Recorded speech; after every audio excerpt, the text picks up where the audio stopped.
જય કિસાન।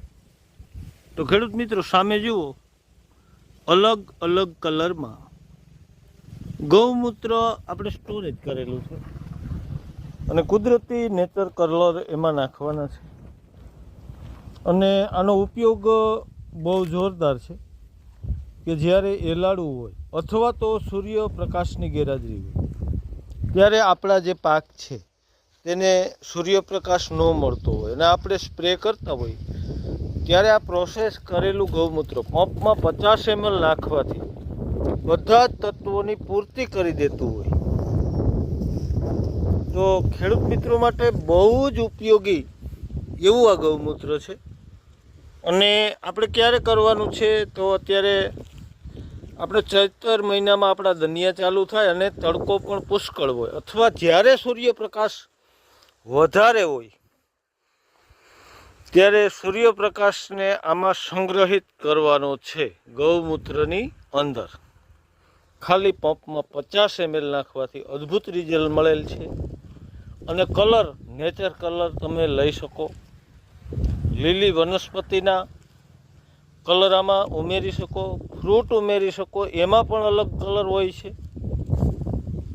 દૂધની છાશ જેનાથી પણ અલગ કલર આવતા હોય છે। બધા અખતરા કરી અને જુઓ, આપણે જનરલ 7 રંગ જે આપણા છે ઇન્દ્રધનુષમાં, એ બધા રંગ અહીં ઉપસ્થિત છે અને જ્યારે પણ સૂર્યપ્રકાશની ઉણપ કોઈ પણ પાક કે જે તમે કદાચ ઘરે કરો તો જેને સૂર્યપ્રકાશ નથી મળતા એવા પાકને આનો પંપમાં 50 ml નાખી અને સ્પ્રે કરવાથી અદ્ભુત રિઝલ્ટ મળી જતા હોય અને ખાલી સૂર્યપ્રકાશ એક નહીં પણ વનસ્પતિને 80% ખોરાકી જે સૂર્યપ્રકાશ દ્વારા મળતી હોય એ બધી મળી જવાની છે।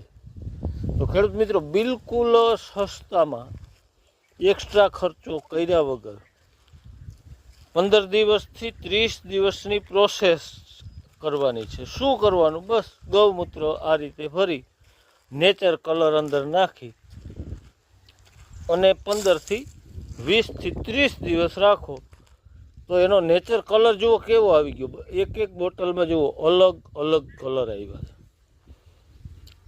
આ નેચરલી અને ઇન્દ્રધનુષમાં 7 રંગ, એ 7 રંગનો આમાં સમાવેશ અને તમામ તત્વો કે જ્યાં વિજ્ઞાન હજી નથી પૂગ્યું ત્યાં સુધી પૂગવાની તાકાત આ પ્રયોગ ધરાવે છે।